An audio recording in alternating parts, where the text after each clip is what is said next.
right, ladies and gentlemen, this is Dr. Mindy Welch. Now, Mindy Welch is a professor that's got so many layers of experience in the collegiate world and in the professional world in consulting and marketing. And not only that, but has some amazing personal stories as well. And so, what we're going to do today is we're just going to have fun, folks, and we're going to learn about the path that Dr. Welch took to get to where she is now at being a college professor in marketing and a consultant to companies all around in marketing and search engine optimization, anything that relates to marketing. She knows what to do to help companies get to the next level when it comes to their marketing, as well as students help them get to their next level when it comes to their career and also their academics. So, Dr. Welch, thank you for being here. Thank you for having me. It's outstanding to have you. And full disclosure, I have been in some of Dr. Welch's classes. I don't think we have any more together. I don't think. But so we can just have a whole lot of fun on this podcast, and we'll start with what on earth got you into marketing? How did that start? Oh, wow. Okay. Well, I took a little bit of an unconventional route to marketing. Honestly, I personally thought that I was going to, from the time I was like 6 years old, I was like, I'm going to be a lawyer and I'm going to make change in this world. Like I was really passionate about making change in this world. And so my whole, like starting at 6 years old, I know that that's pretty odd for a 6 year old to be like, I'm going to make change. And I just started, and even I go to high school reunions and people always joke, like, oh, you were the person with the petitions. I had a petition all the time, a petition for anything. I felt like I was always a scrappy fighter against the powers that be to make change. And so I went to college. I got a degree in political science. I was, think I had a minor in history for a while, but then I switched it because honestly, I just wanted to have a little bit more fun. I felt like we needed to have a little bit more fun at the time, right? And I decided I was going to add this art, this communication art minor. And it was something that was kind of coming up at the time. It was new. It was you were using computers to design things, and but I also like took like a hands-on painting class, and it was just a bunch of different uh, you know things that we got to do for fun, right? And then I really just looked at it as a creative outlet. It was fun. And upon graduation, my LSAT score wasn't the best. And I went and had my interview at the law school. And they were like, well, everything's good, but we really recommend someone in your situation to work for a couple years first. Find out what you really want to do. Make sure that you want to make this commitment. Come back and see us. And I was like, okay. So I got a job at the Texas State Capitol for this lobbyist, and we can go to a whole different spin on that experience. It was very interesting, but Yeah. I very much felt unfulfilled. I felt like I was just kind of pushing, actually pushing meetings. Really, how it was almost an aggressive push for these meetings to the point where I would accost people in the hallway or in elevators and try to. That was the existence of my job. Was trying to convince people to have a meeting with the lobbyists. And Mhm. I was complaining to one of my friends who worked in Austin, and he was like, "You could always come work for me." And I was like, "Nah, I don't know about that."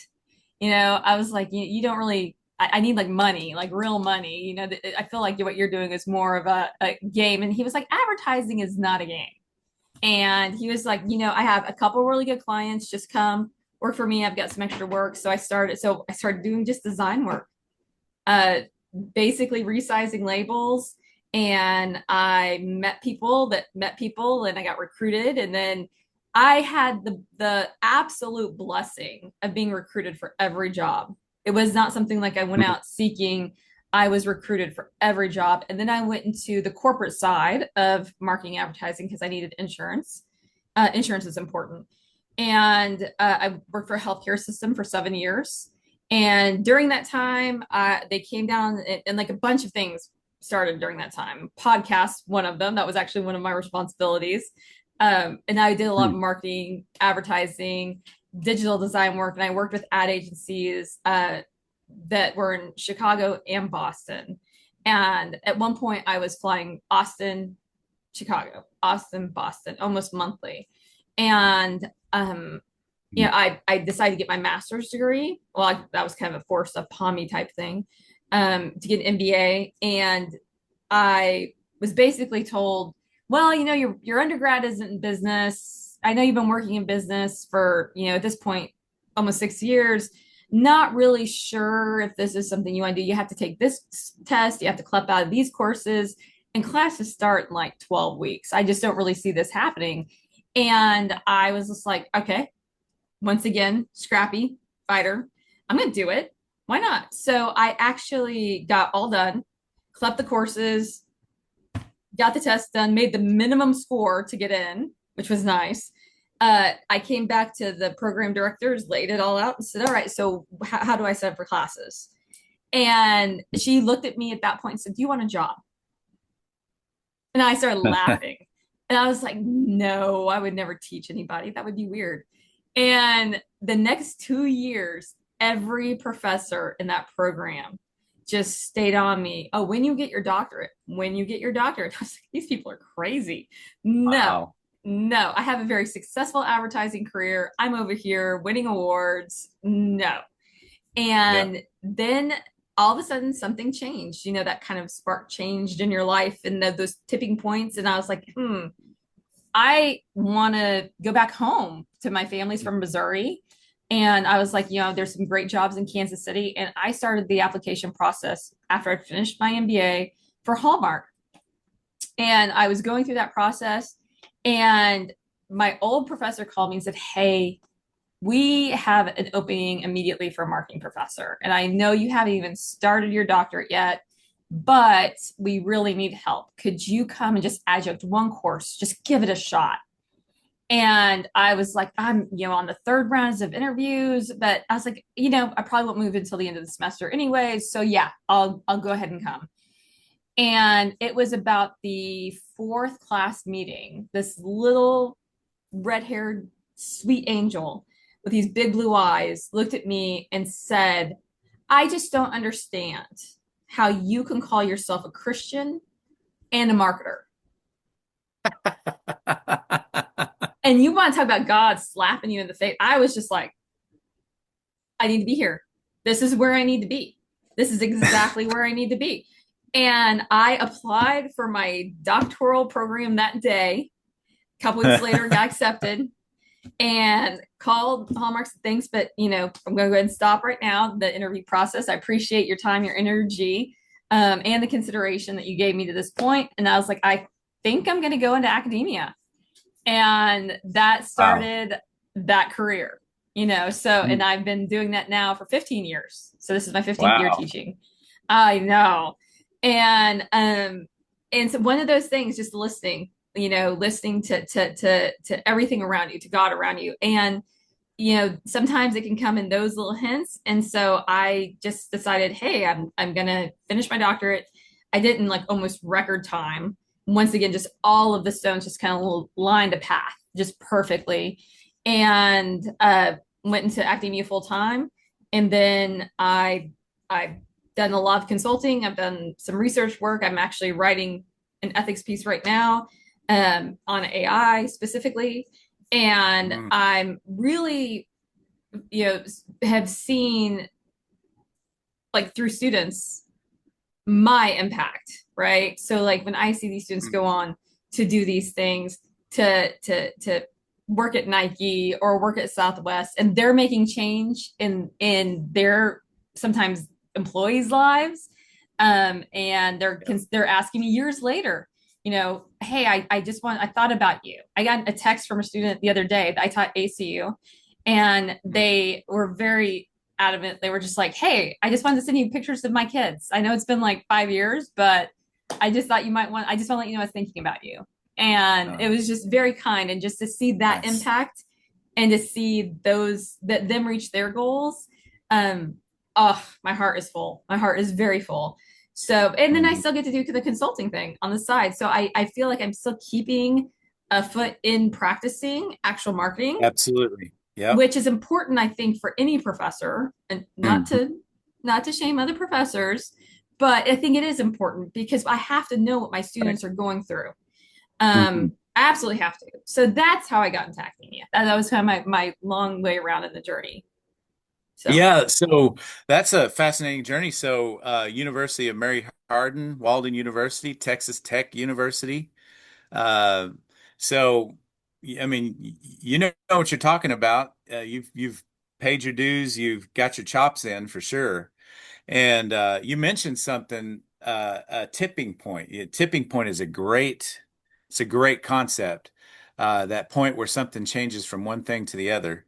And you said that someone says, "How can you be a Christian and be a marketer at the same time?" So what's the answer to that? Is there an answer to that?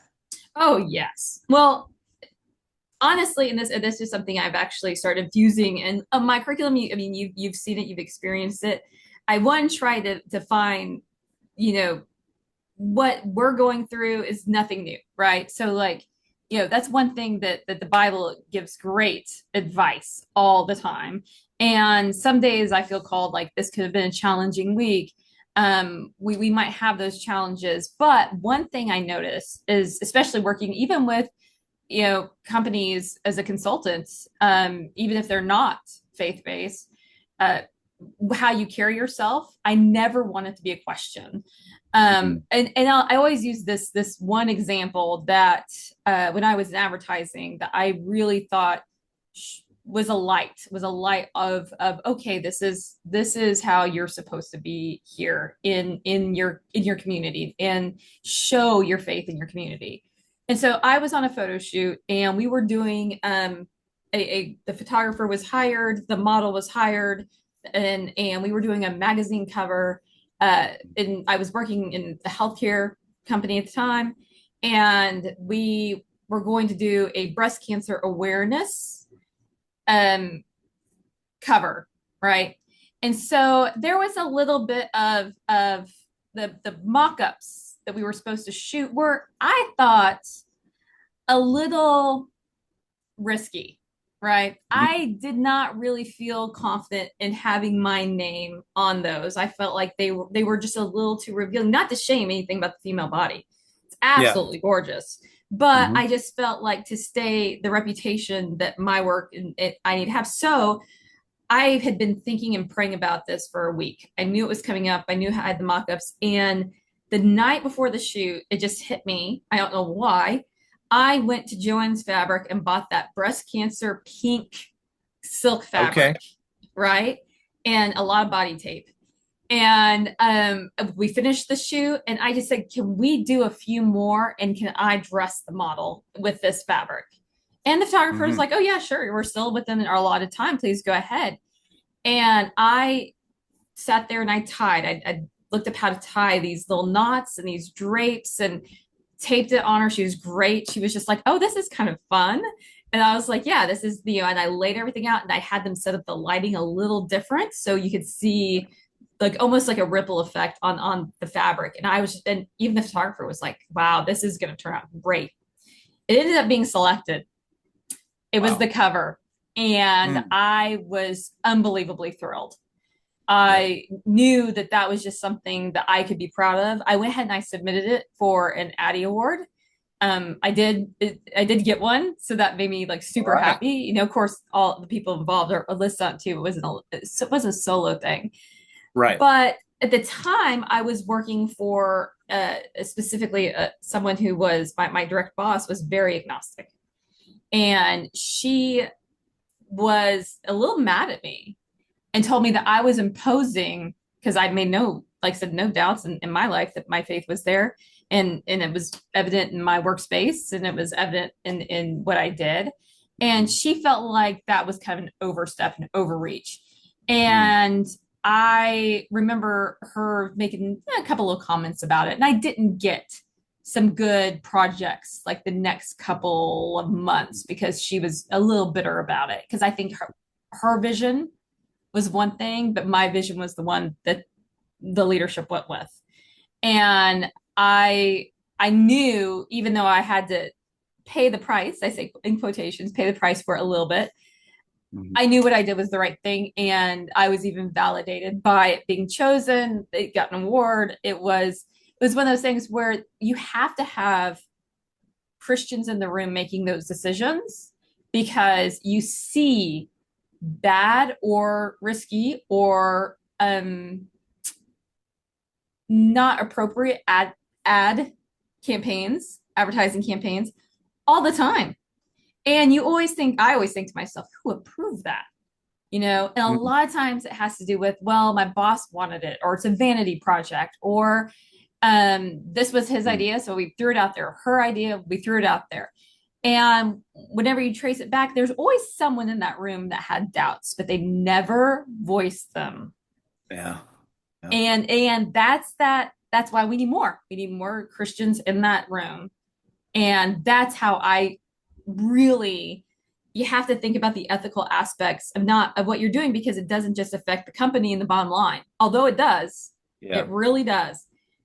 It also affects your employee morale. It affects how we're viewed in the community. All of these things, these advertising campaigns are so public that we have to truly consider our own impact on that community and Yeah. society, and even globally now. Yeah. And so those are some of the things that I use to describe it. Man, there's been so many examples of when someone's been in the room. A student of mine has texted me recently, and just kind of the same similar situation where they were confronted with, we could go this route that might not be the most ethical marketing tactic. Is a little bit of a guerrilla marketing situation.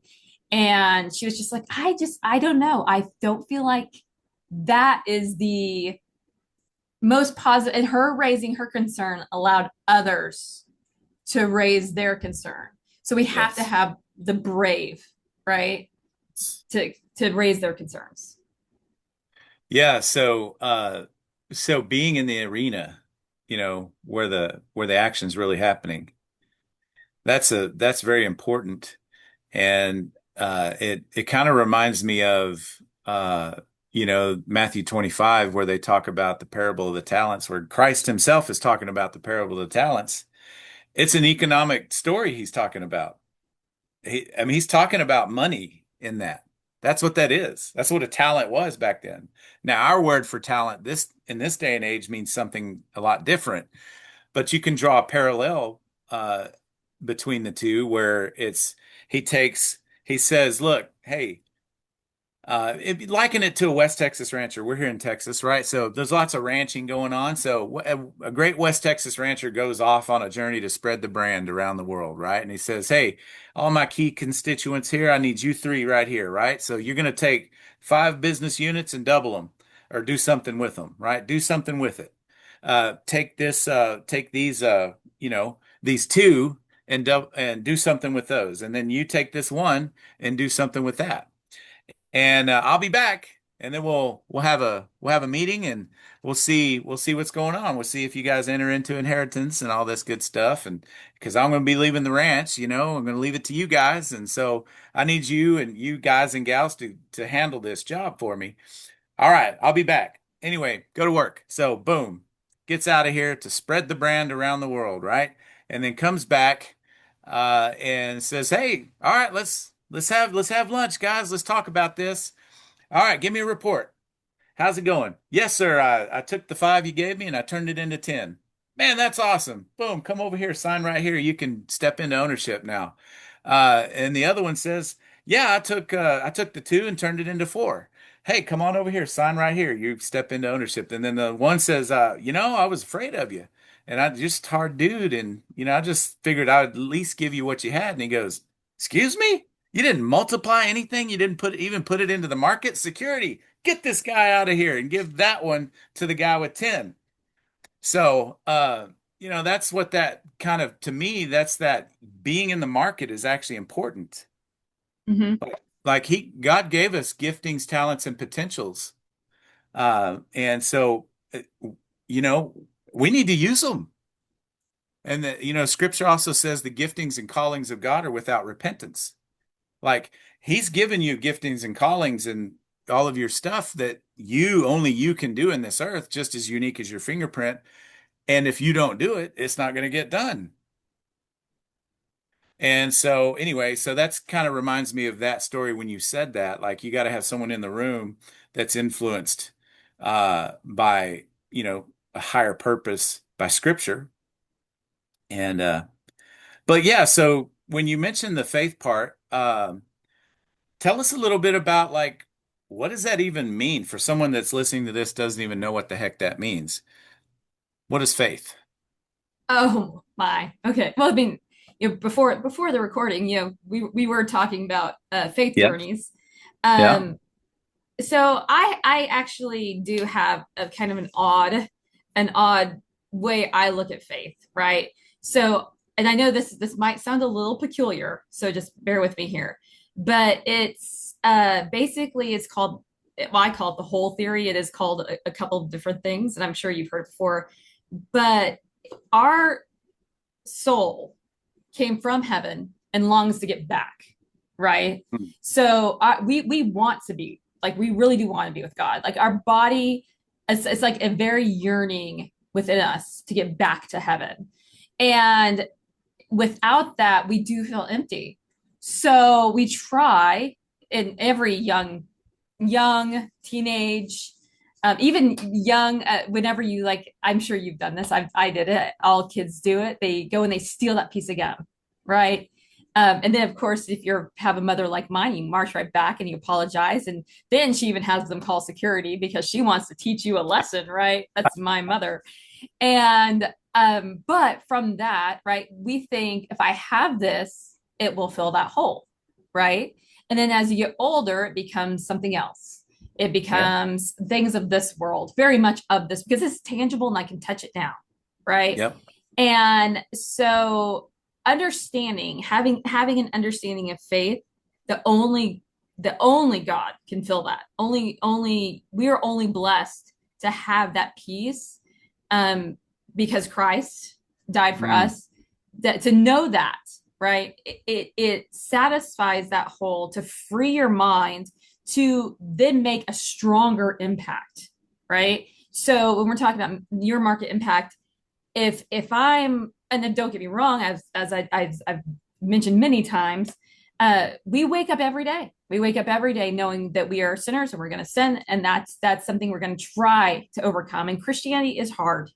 It's a very hard practice. It's a very hard way of life, and it was not supposed to be easy in any way. But having that frees me, like I know there's going to be an opportunity today. I'm going to look out for it to sin, right? I'm going to try to stay away from it. That might get me, but I know that God is going to forgive me, and I hopefully will get others to forgive me, and I will keep pushing forward and try my best the next day. But I just need to keep filling that hole with faith. With faith, I'm going to get back. And when you do that, the freeing sensation, and honestly, it just kind of takes away any other distraction of this world. Because God wants us to be busy. God wants our hands to be moving in this world. He gave us this wonderful world to explore. And so he wants us to do the science. He wants us to do the math, and he wants us to find things in this world, that he's placed here that we have yet to discover. And that's what he wants us to do. And I think that we, as definitely Christians, but we have to keep that calling going and moving forward and showing what faith looks like, walking that and understanding that this is how I'm living out God's purpose by maybe discovering a cure or a new medical breakthrough. I see it, or even an advertising campaign that Yep. might pull together. Mm. I always say I feel like I'm a matchmaking service, right? There's someone Okay. out there that needs my product, right? That's That great. really would be life changing to them, would solve Nice. their problems. And I want to find that person and tell them, because I know for a fact, everyone here, we can sit here and we can think, man, I don't know where I would be without my X, Y, and Z, right? I don't know where I'd be without my toothpaste, my shampoo and conditioner. We start looking at these products. I just don't know where I would be. And it's not until you're out of those things that you're like, oh, that was really important in my life to make my life easier. And so if I Wow. can ethically find those people and they're happy that it has made their life better, it's changed their life for the better, then I feel like I will have done my job, right? Mm. So that's what we need. That's what we really need as far as like showing our faith is thinking, all right, someone out there, this is going to change their life for the better. How can I help them find it? Make it as easy as possible, right? That's a powerful way to look at that. I thought to myself, I'm passionate about marketing. When I had my first major marketing course, I was floundering. I grew up around musicians, business owners, and one of my uncles actually before he passed, just before Thanksgiving of this year, many years ago, he was a part of a songwriting uh, project and earned a Grammy Award for it.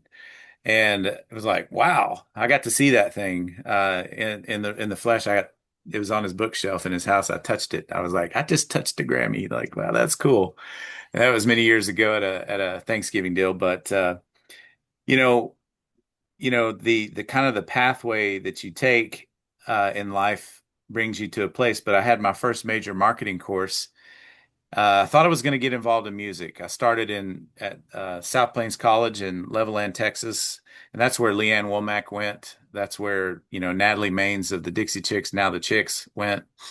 And a lot of interesting stories come from there. And I thought, this is the place. I'm gonna hit it big.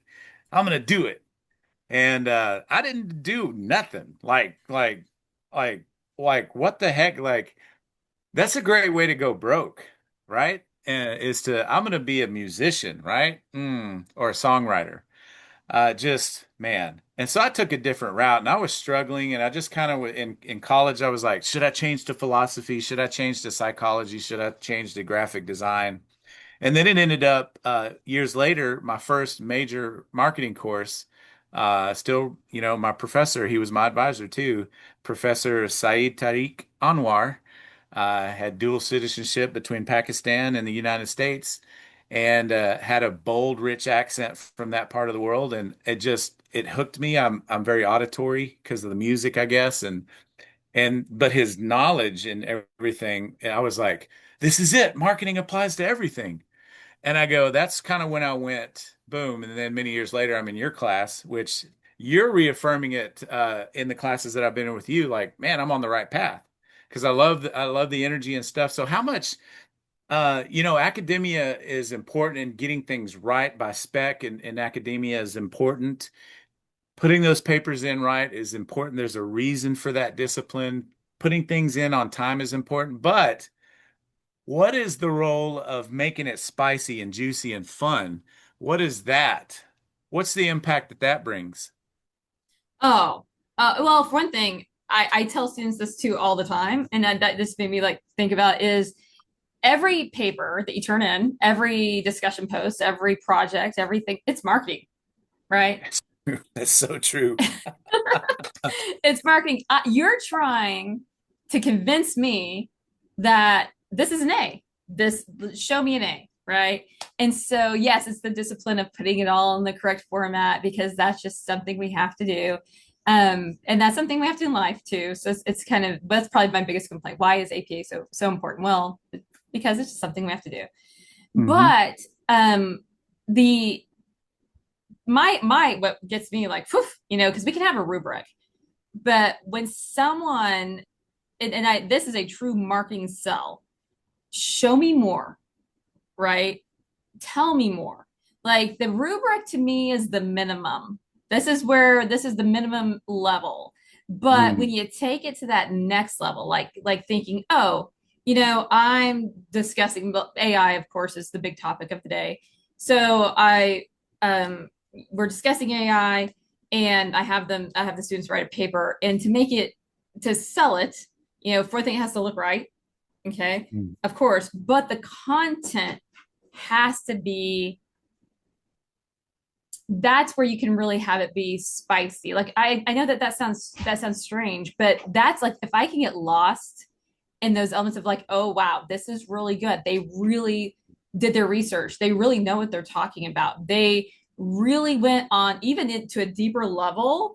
That is where you're selling me on that A, right? Mhm. And I personally, it's the same thing when you're thinking about your audience.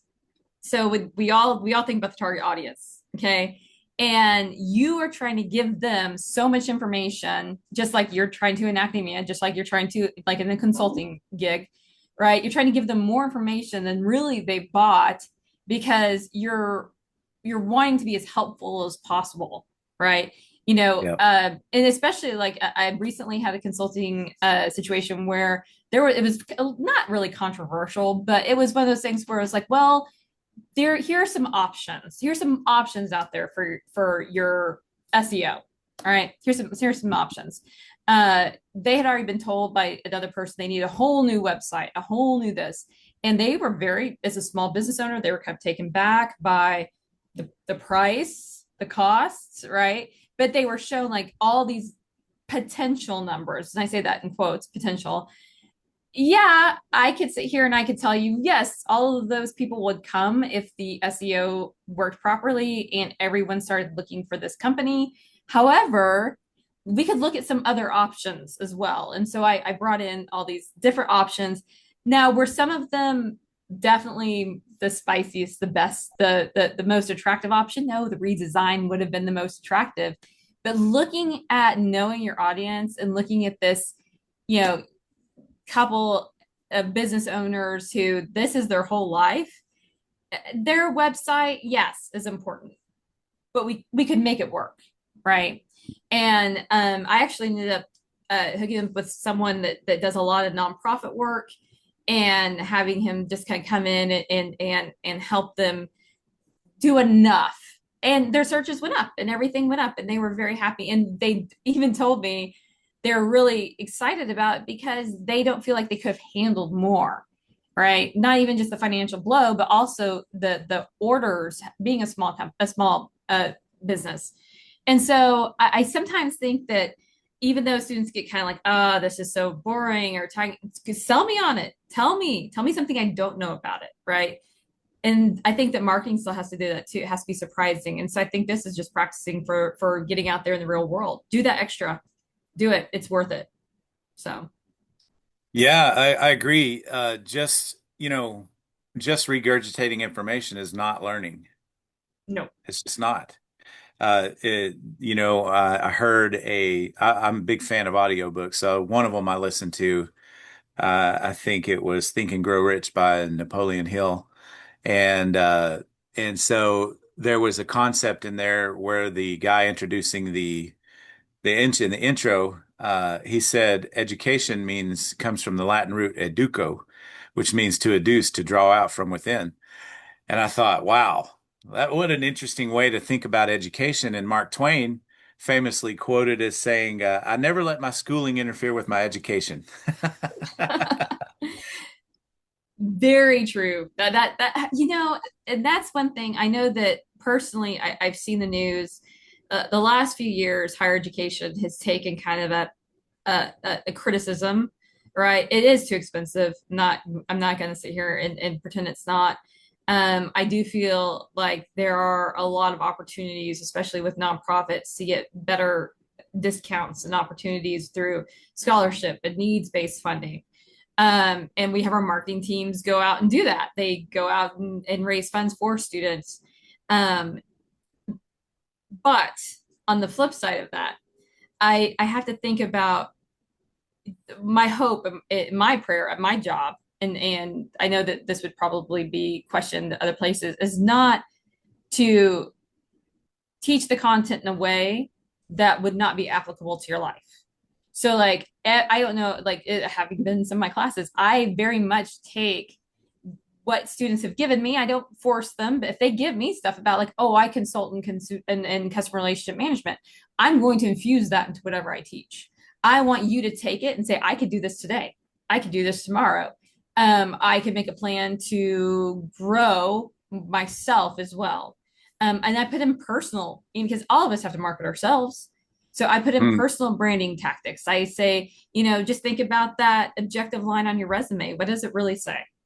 You know, does it really say exactly? Is it something that, ChatGPT came up with most of the time with undergrads? Yes, because they don't know how to write an objective statement. But Yeah. also, it's one of those things where, in my experience in corporate, I was looking at so many resumes per day.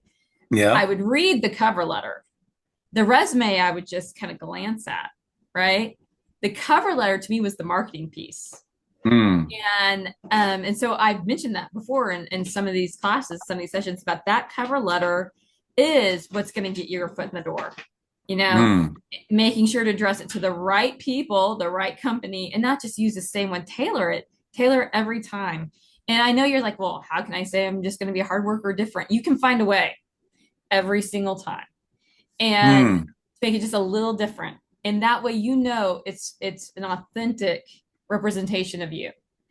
And I feel that, well, I know that when students follow that advice, sometimes it's hard because they're like, I'm applying to 10 jobs this week, right? They set goals for themselves as they're about to graduate. And sometimes that is hard to say, oh, I have to write another cover letter. But usually the success does pay off and they feel more honest and authentic going in to an interview situation. Um, and that's what my hope is. So we can take, to me, higher education is not about um, regurgitation or just learning a discipline. Um, to me, it's the whole person. Let's think critically. One of the things that I know students don't like discussion questions, and one of the things that I've done in the courses that I can, have a huge impact on, because I feel like young students today have a hard time articulating, especially the ones that were impacted by COVID. They don't talk to Mm. one another, and it's insane to me. And I've started these not debates. I've started these where you go and you research a question that I throw out there, and we'll all get online in an online classroom setting. If they can come, great. If they can't, then they have to do a little bit different work. But now everybody's choosing to come, and I'm having a hard time keeping it like in an hour because they're now seeking that interaction, Yeah. saying, instead of the discussion question of saying, oh, so you researched this, I researched this, but I read this differently, or I took this a different way. And then the other person saying, oh, I didn't think about it that way. That could have made a difference on the meaning behind it. And then Mm. I'm starting to see them influence each other's thinking in real time, Mm. and they're articulating exactly what they need to. And to me, that's going to help them market themselves better all the time. Mm. So That's that is a great way to think about it. It reminds me of that part of that element of your classes. Um, Reminds me of an HBR, a Harvard Business Review article about encouraging dissent, and I believe that might have been the title of the article, encouraging dissent. There's that commonly used word and phrase called groupthink, right? Where I call it silo. You're living in a silo and you're not communicating to the other silos. It's like all these silos that don't communicate with each other, that if they did communicate with each other and they'd have open dialogue and some dissent, they would come up with a third alternative that's better than either position.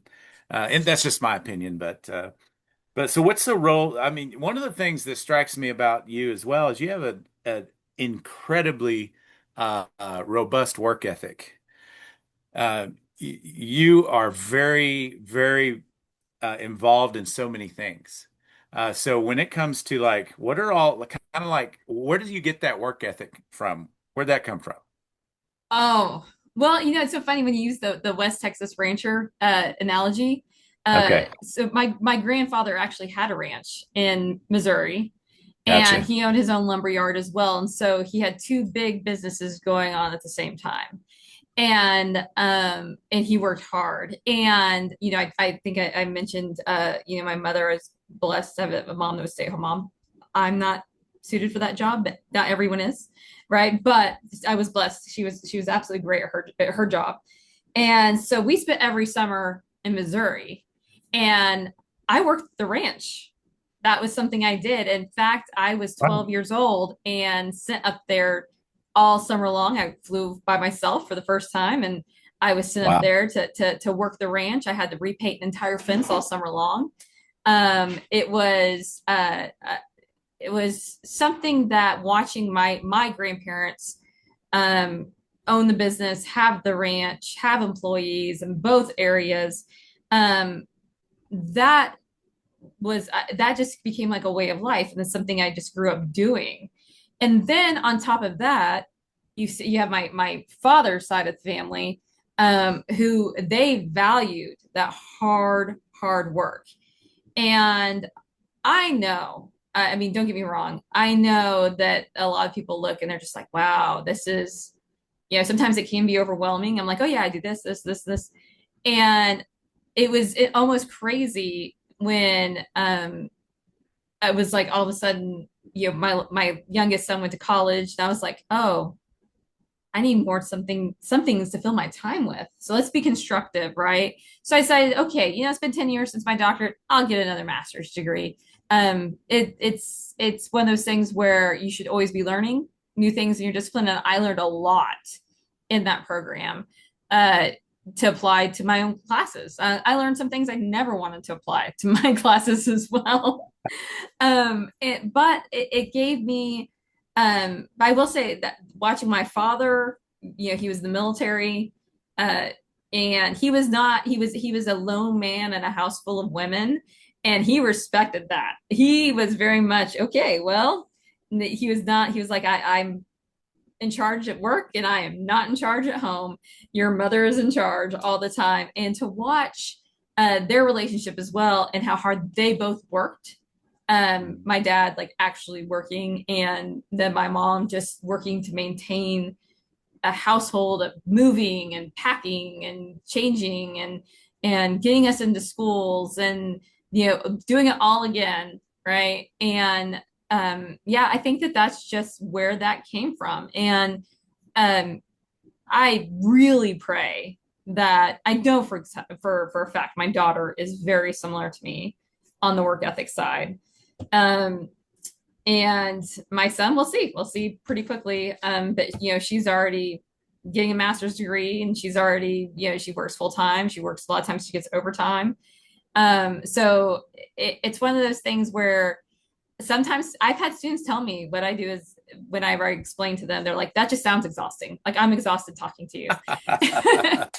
And I'm like, well, I like, once again, God gave us this world, right? So it was a gift. And I feel like the Mm. more we can explore it, and the more we can push that. And as long as I don't feel tired, and don't get me wrong, Mhm. I have completely walked away before. Like, there was one time, and I bring a lot of ethics into what I do, but there was a consulting gig that would have paid a lot of money.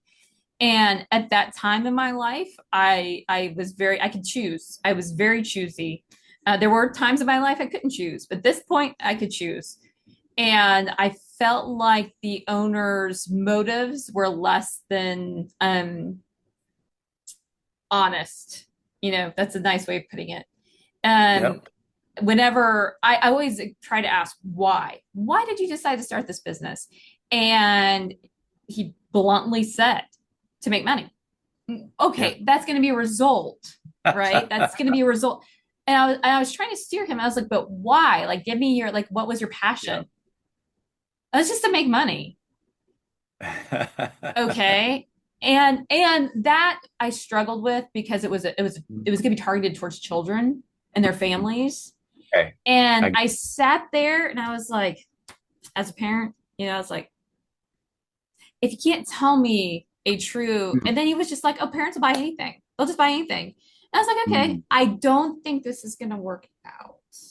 Right. mm, Because I can't sell that. Like, that's something that you want to be able, when you're marketing, like I said, if it's like a matchmaking, even if you're marketing for like Unilever, and you're marketing Tide, for example, you're trying to solve a problem, right? right. So you're trying to make sure that your customers are satisfied and you're solving that problem.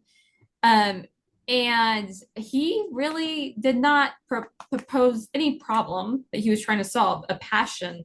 Mm. That's one of the things that I look for, like when I watch like clips from Shark Tank, right? Yep.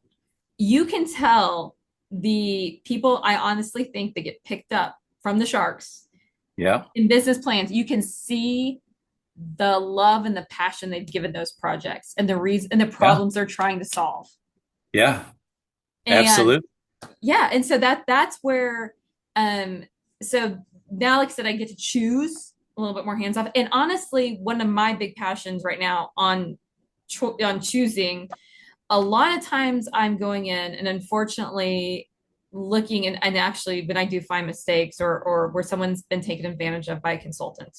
And this is where I even Mm. get frustrated as consultant as with the consulting industry as a consultant, Mm. because I have to come in and I have to tell this mom and pop shop, look, these people sold you this marketing program and it's not effective for you. It was a bad sell. They're not doing what the contract said. I've gone through contracts for them. And when I do find those, once again, God has blessed me where I'm able to, um, either give minimal charge for it because they've already been taken advantage of so much at that point. Or sometimes I looked at this old man not too long ago who was kind of taken for an SEO project that I was very sad about, very sad Yep. about.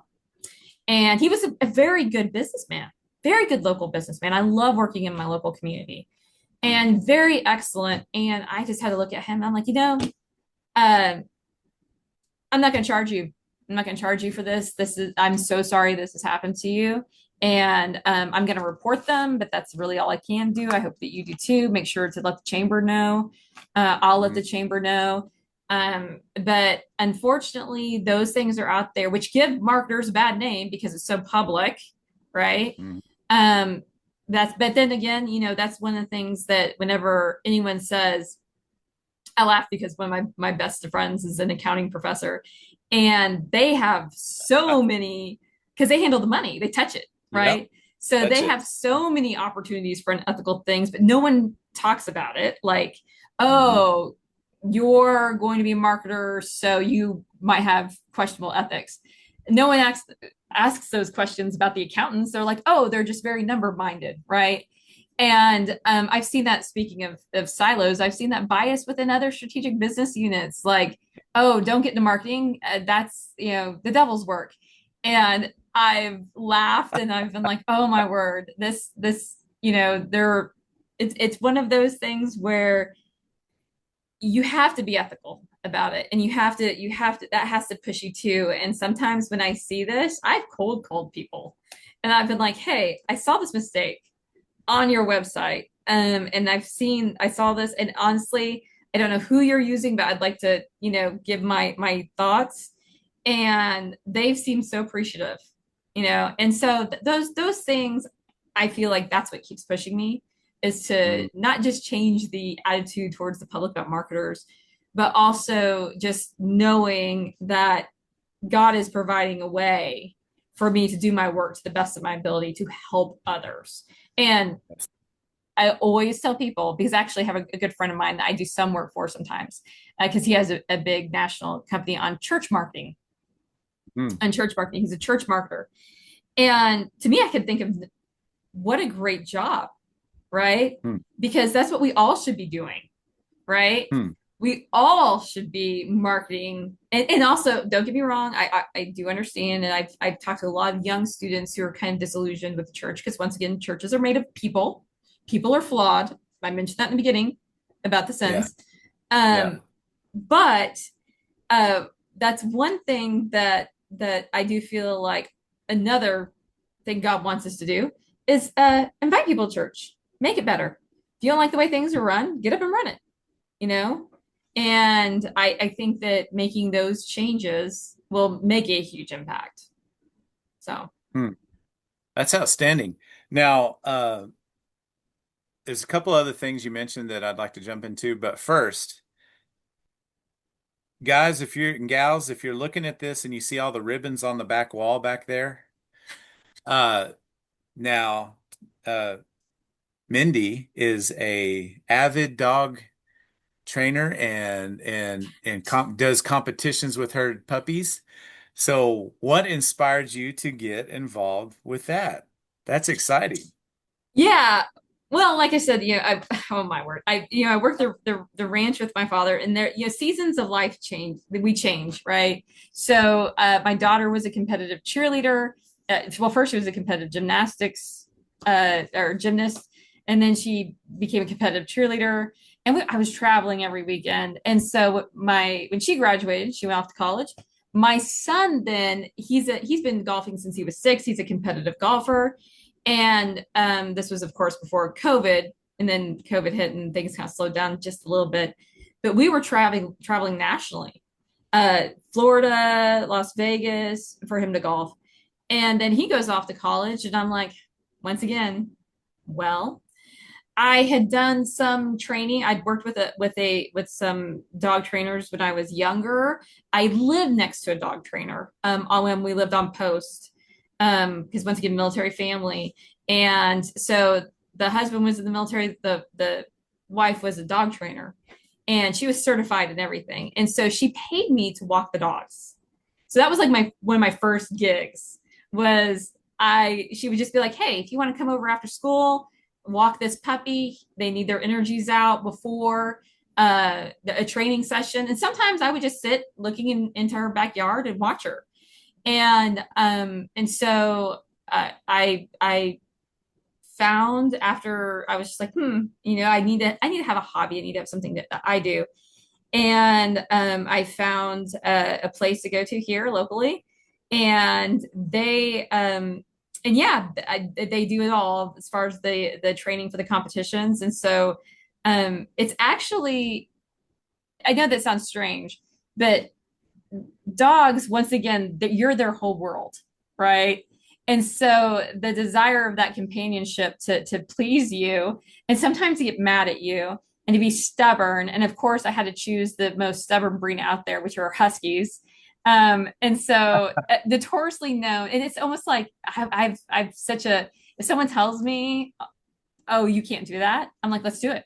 So, for example, I'm, very much my dog, one of them, did not like the water, and so they're like, she'll never go into dock diving. Just give it up. I was told that several times, and I was like, nope, we're gonna keep doing it. And this last year, in one of the groups, she made, in her division, she made second in the nation for her dock diving. This is one of her big ribbons. Nice. And so yeah, and so it's been uh, it's always interesting. Like, we went to a scent competition for the two young ones a couple months ago, and immediately someone said, "Oh, I didn't know huskies could do this," and I was like, "Yeah, yeah, they can." And so I love it. I think that sometimes it can be frustrating, like anything, but also, and I know this sounds weird, it's definitely a niche community. Don't get me wrong, dog training and dog uh, uh, in itself, and going to these events and these dock dive and traveling, like just places here in Texas. We've never gone outside of Texas. But the great thing about it is, once again, we're exposed to more people to share a positive message. And and people come from all walks of life. And to for example, we were doing something not that long ago, and someone dropped something, and I went to go pick it up, right? And the lady looked at me, and she was just like, "Oh my gosh, you always do things for people. You're just always so nice." Right? And she just got mad at me.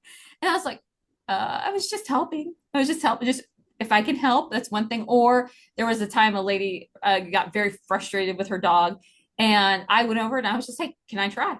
She needed a little bit of break. She needed to walk away. And she was like, "Oh, yes, please." And was it perfect? No, but it gave her a break. It gave her minutes to reset. The dog wasn't going to pay attention to me anyways.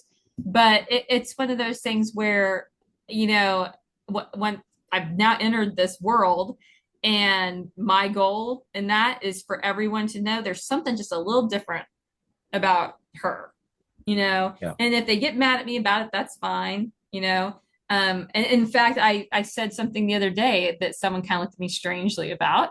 Because I said something about, we were talking about finances because this stuff is not necessarily cheap. It's not expensive, but you can get into it. But it's not like, you have to have a little bit of disposable income.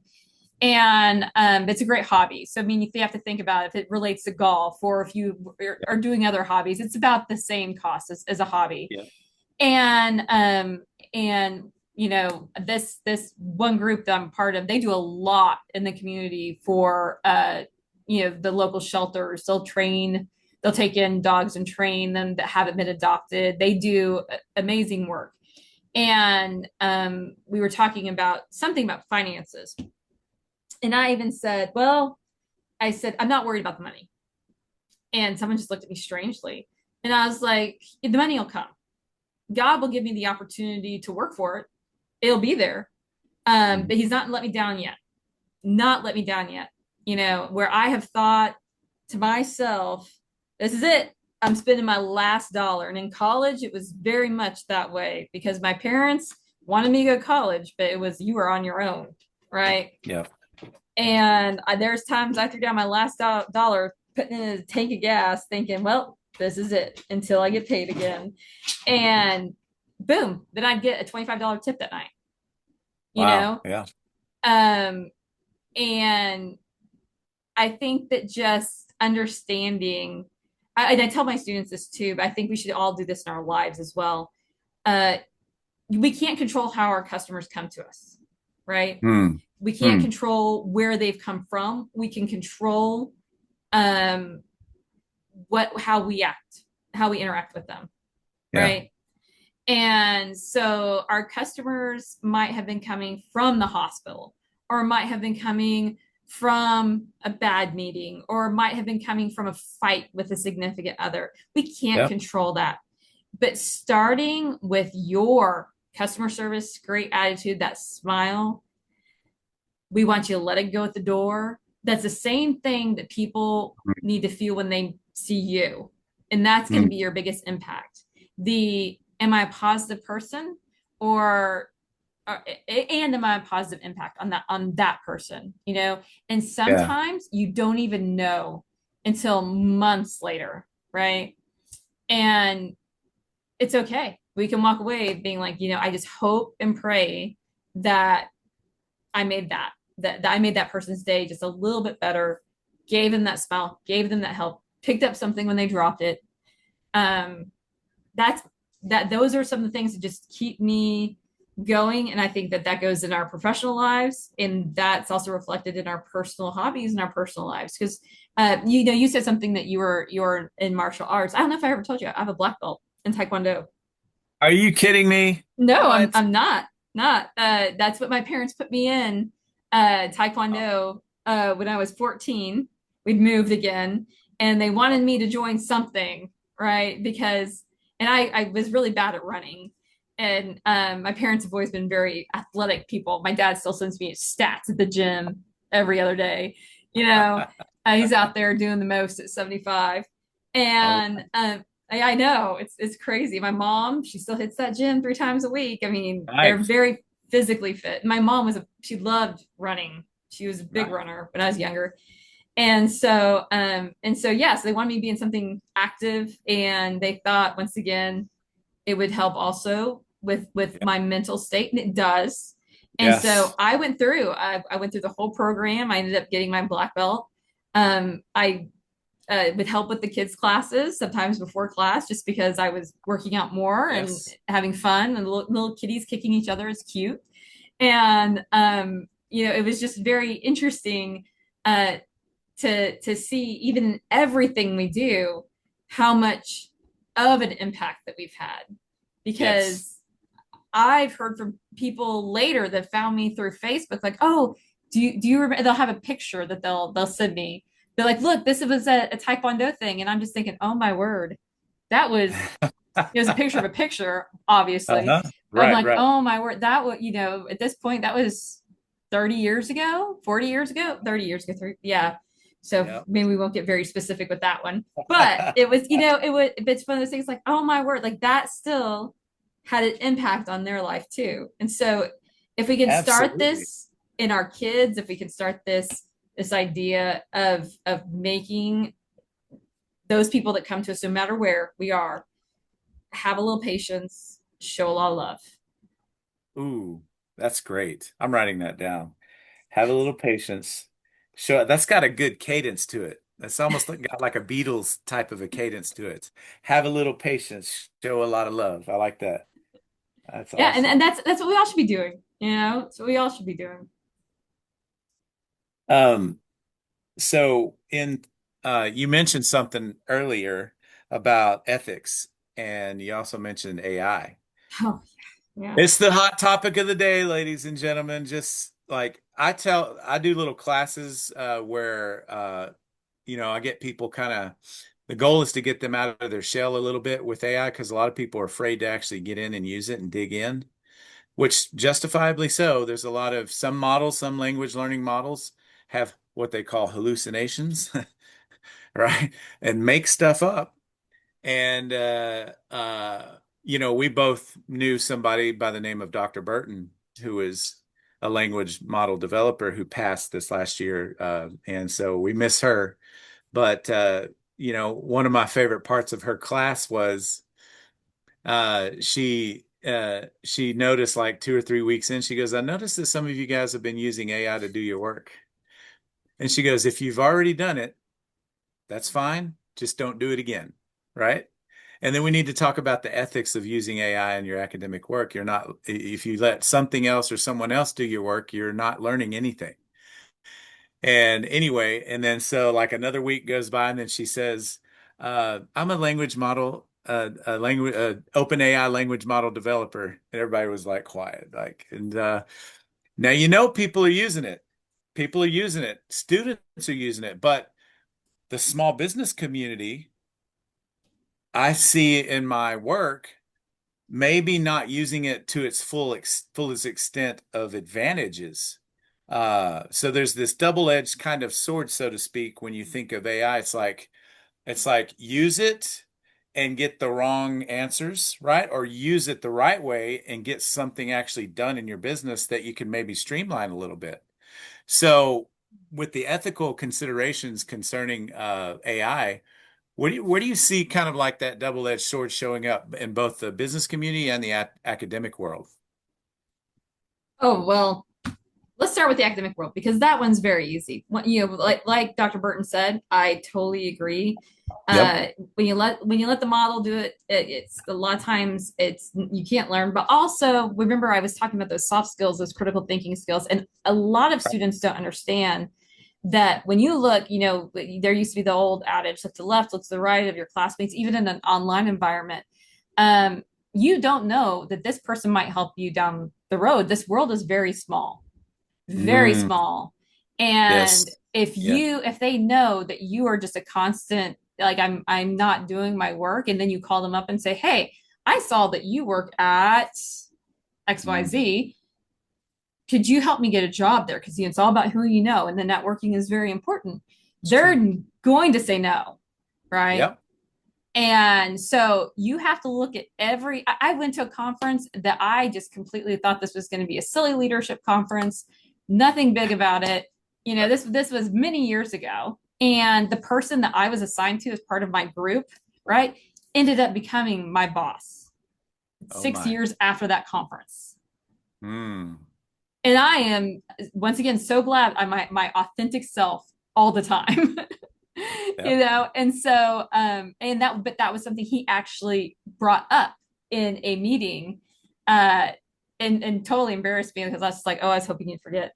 But the he even said, he was just like, I'm just so glad that we met because whenever I saw this job opening, you were someone I thought about, like I want to go work with her. And I was like, whoa, that's crazy. um and once again, just kind of like following that impact. This world is so small. Yep. And the so on the academic side, I actually, for some assignments, I allow students to use it, especially in undergrad. I let them make commercials, of course, using the AI technology, because I think that that is a good way for them to practice where they don't have to have a lot of knowledge of video editing or voiceover talent or something like that. That's true. That's so true. So I think the application, I think we do need to start, in fact, I got an email from a local business. If I say local, is a national company that's just local. They Hmm. started using, because I always talk to them about some stuff. I've done some consulting with them, but they're starting to use an AI literacy exam for onboarding, right? I'm telling So you. it's not going away, right? No. We do need to jump in, and I'm glad you're making your clients start doing some experimenting with it, because the best way you can learn about it is to experiment with it. Yep. Now, on the flip side of that, as far as the business side of it, I actually just spoke at the governor's small business conference. Ooh, So that very was good. fun, and That's it was awesome. about, yeah, it was about how whenever we went straight to the question portion of the talk, because it was a moderated type thing, kind of like this. Uh, we went to the open questions. One thing came up to AI, and I was like, if I could tell all small business owners a few things, the number one thing I would remind everyone is that you can't copyright any of the items that come from AI, right? So Mhm. from the business world. Now you can make so many edits to it that it then becomes Right. over 50% your original work. So it's Yep. great to get ideas. It's great to get ideas. I Hmm. think it's also great to, like, Wikipedia kind of collects it for you, right? So Yep. I use it often. Um, but I caution people, always check the sources, always, because like you're talking about the hallucinations. I So, would not make a business decision um, based on an AI output, right? Also, people are becoming more AI literate, and you're supposed to be your authentic self, especially if you're a small business. So you don't want to sound like every other company out there. And those are some of the hard things, where how are you going to differentiate yourself, right? We talk about that all the time in marketing. Same thing yes. personally. When you Yes. are your small business, or when you are your business, or if you're in a sales position, why would I Yep. come back to you if you're going to AI me and I get to Yep. copy and paste you over and Yep. over again, right? That's it. So, those are some elements that I look. There are definitely pros. There are definitely cons. In fact, I actually have on my list of things to do today. There's a new international community of ethics in AI, and Mm. they've formed an association. And I actually want to join it and get involved, because I believe, like we learned our lessons with social media, because I did research in social media for 5 years. I got tired of Mhm. it completely. And even now, I feel personally responsible. And I know this sounds awful, but every single time I see AI slop online, I'm like, reports, Yep. delete. I'm trying to protect the older generations here. I'm really trying. I'm like at my single person crusade. Um, and it's one of those things where it's getting so good. It really is. Yep. And I really believe we need to do. I need two items to go to legislate to into legislation that I feel very passionate about. One, AI labels. I feel like Mhm. that's super important, right? Because I feel like people need to know, okay, this is a fake. This is Yep. not real. The Yep. second thing I'm desperate to do, this is probably more important than the first, is get AI out of the hands of kids. Ooh, that's important. Oh my goodness. There's I so many stories on that. uh not from a cheating standpoint, but from a hurtful standpoint. Absolutely. Not only hurting themselves, because then they talk about, I've talked to a few young kids, yeah, like someone not that long ago, they at church brought their sibling to talk to me, and they were like, could you talk to them about AI? They use AI all the time. And I was just like, why do you use ChatGPT, right? And this little girl, I mean, she was probably about 11, maybe 12. And she's like, well, all my friends are using it. And I was like, okay, cool. And I was like, I totally get it. It's really neat. It's really neat to use. And she's like, it's so nice to me. Boo. And I mean, the alarm bells are just going That's off. I mean, that's a different level of spooky right there. Yeah. Yeah, and so I actually kind of played with it. I was like, okay, can I get ChatGPT to be nice to me? Telling you. Mm-hmm. And it did. It was like, oh, that's a great idea. I think you should do that. And I was like, Mm. this is kind of scary. So, and then also people who want to bully, to be Yep. mean. We've started seeing the reports coming out of even parents making deep Mm. fakes of other kids. I mean, Mm. just insane. And so I really want to push more towards like the social media legislation where they're trying to make age verification Labeling. and parent accounts and labeling. I want to push that AI towards that because I believe that the kids having access to it now, and don't get me wrong, some people will skirt around it, but if we can make a large legislative push, then I think we can protect our kids in our society and not make the same mistakes we did with social media. And me included, whenever social media first came out, I let my daughter kind of have free reign. And then when she would get grounded and I would take away her phone, I noticed she was happier. Yes, absolutely. Mm-hmm. Yes. And then with my son, a few years later, whenever he became of the age, and I know a lot of his friends were on them, and I said, you can pick one thing. And he chose Instagram. And it's still really the only one he uses to this day at 22. You know, Wow. I mean, does he have a Facebook account? Never, he doesn't even think he knows his login, right? Mm. Doesn't even have anything on it, but he just chose Instagram and that's kind of where he stayed. Mm. Um, and he says the same thing. He's like, I hate AI videos. I refuse to watch them on Reels. I report Yep. them myself. I'm like, keep doing it because you're doing good work, you Yep. know? And so if a 22-year-old can sit there and say, I know I'm being deceived, Yep. right? Then I worry about our 15-year-old, our 16 year Yeah. I'm olds. telling you. You know, it kind of reminds me of the War of the Worlds radio broadcast. Yes. Yep. There are people that actually commit suicide during that, Exactly. and it Well, there's people reminds that have me committed suicide because AI told them it would be a good idea. And absolutely. it's the only one that's nice to them that's kind and it just says, yes, you probably should do it. Yeah, Uh, and it's so sad, and I feel like we have to make that. So that's actually something that I am. I know talk about exhaustion. I'm exhausting. I am really pushing for this. This next year, yeah. I want to be more involved with this group. I want to. I will even go lobby. I'm very passionate about Mm. these dangers, not just to. I'm worried that people will start making financial decisions. I'm worried that businesses will start making financial decisions. Yeah. I'm worried that kids will make decisions. Adults, I feel like they do have their frontal lobes, they're developed, they should know a little bit Yes. more reasoning. But then I also worry about, as my parents age, our older population as well. And my Hmm. parents are both pretty computer literate, Yep. and they've been fooled a few times. And I've been like, that's not true. That's not true.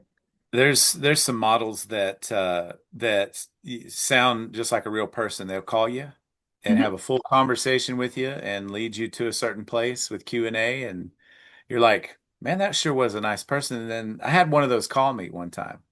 And I go, wow, that was a nice person. Wait a minute. Was that a person? Like that was that AI? Like, and come to find out it sure as heck was. Yep. Yes. And most of the chatbots these days.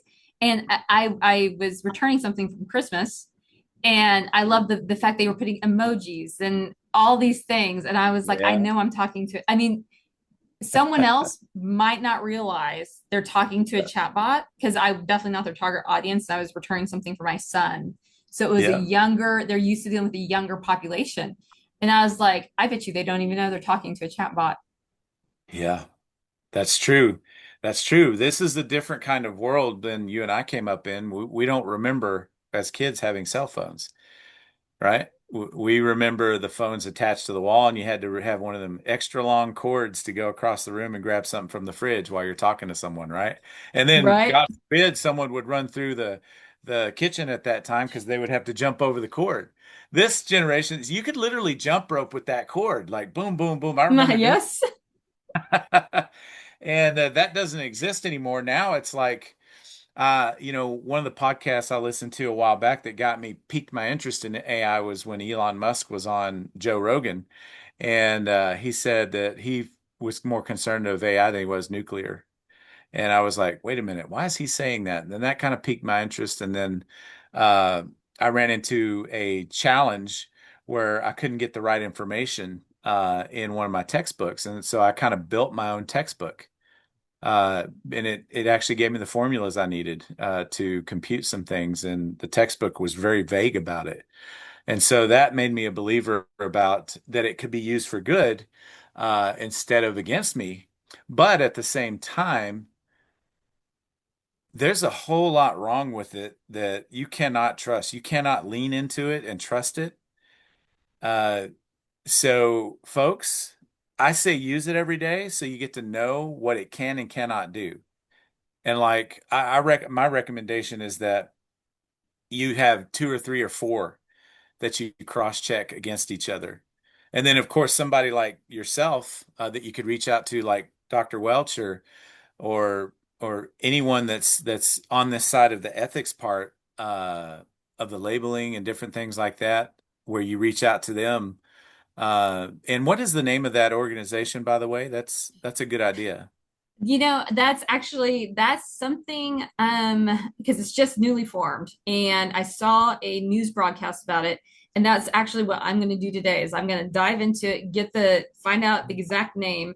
I want to say it was something like the International um AI Ethics and Standards Committee or association, I think. But that is something that maybe you can like hyperlink or something Oh, okay. that I can send you. Or people can maybe you can add in a correction at the end.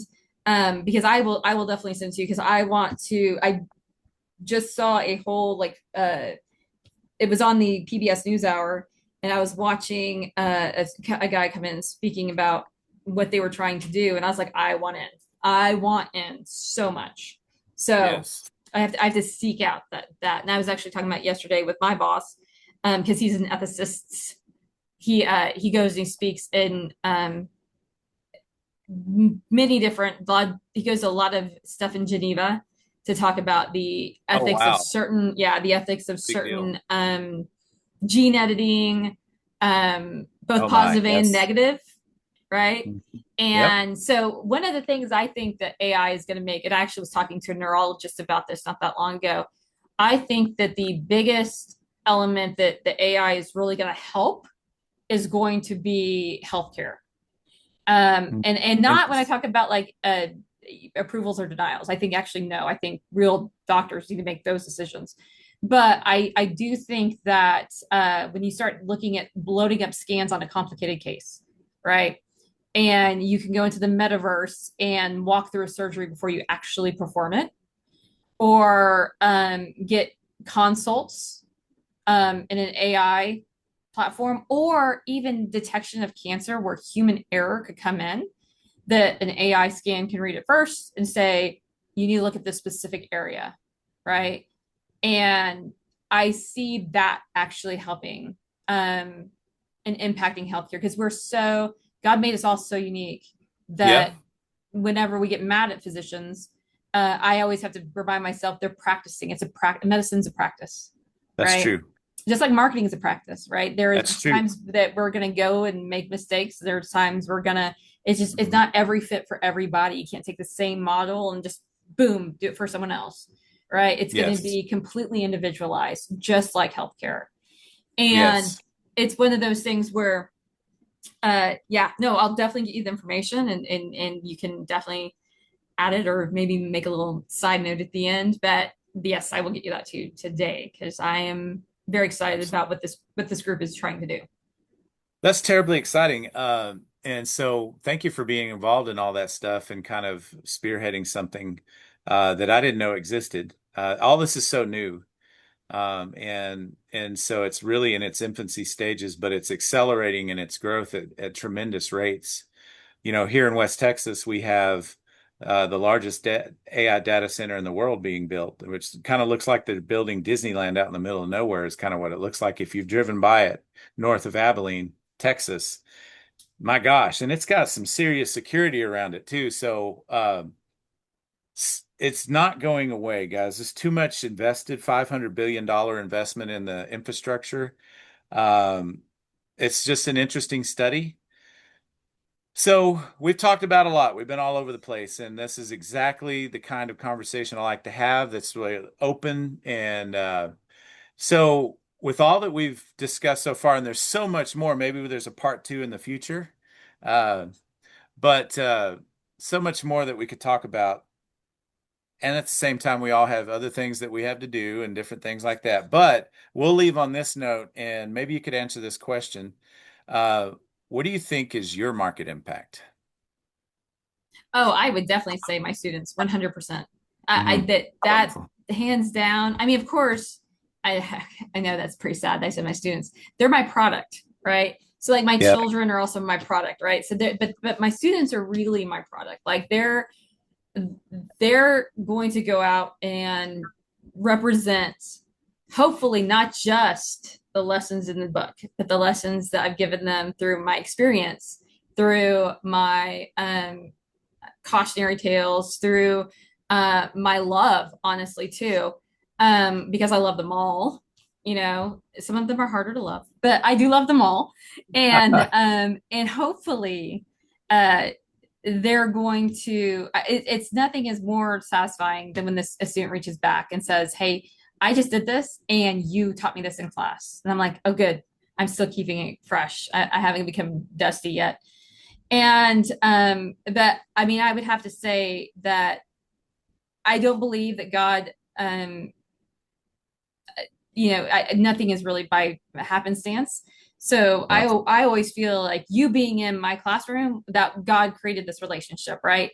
Amen. Agreed. So once again, like the students that I see next week, God will have brought them to me, right? I And agree. that's where I come in and show them, of course, love, compassion, but also discipline, right? Critical thinking and ethical viewpoint, right? Yep. So it is a huge responsibility. Sometimes I get a little scared, right? Yeah. But on the flip side of it, I take it very seriously. Yep. And I try to have fun doing it, but also keep it very seriously where it's to my heart, where I want um, them to feel when they've walked out, they've gotten their money's worth, not just from the content, but from as Yep. a whole person, as a whole Hmm. person, and that they can easily point to um, down the roster and just saying, well, I love Dr. Welch for X, Y, and Z reason. And, she not only knows what she's talking about, hopefully, should feel like I do. I know I do. But You do. I do. She does. Yep. And on the flip side, I'm always willing to learn more. I learned so much from my students too. I have to say that. And I actually like whenever you Yes, were you in my do. class, yeah, I actually pulled things like, well, why don't you share your experience? Because your experience is different from my experience. We worked in two separate industries, right? Yep. And because we all should always be learning from one another. I never want to get so, you know, big headed where I'm not learning. And because it's Yep. lifelong learning. We're always in Yes. motion. But definitely my impact that to me is the students that go out into the community. And I mean, I would have to say, um, the people that they go and touch in their jobs Mhm. and they, you know, grow up and have families and um, share, those life lessons hopefully with those around them as well. And they're just this constant light. And that's what I feel. I feel like I have all these little lights that come to me that I have to make brighter, right? And that's my goal. That's outstanding. And guys, if and gals, if you're watching this and you are thinking about getting an online graduate business degree or something like that, and you have an opportunity to be in Dr. Welch's classes, it's a lot of fun. She makes it fun and engaging while holding the standard at the same time. And so it is one of the things that I looked forward to each and every Zoom call that we had and all of the different interactions. So thank you for that. And thank you so much for making time to be here today. I've learned so much, enjoyed the talk. And again, maybe there's a part two in the future, hopefully. And then, folks, we're gonna put some of this information down below the video, and so you'll be able to reach out to some of these different things that we mentioned. And by the way, is there did they televise that governor's talk? Oh, I don't know. They might have. I know that there's some stuff online. Okay, I'll look it up and maybe I can point people in that direction so you can get a flavor of Dr. Welch out in public. And so that's it for today, folks. And thank you for joining us. And thank you, Dr. Welch. And have a great rest of your week and great rest of your year. And it's going to be great. Thank you so much. Oh, thank you. Thank you for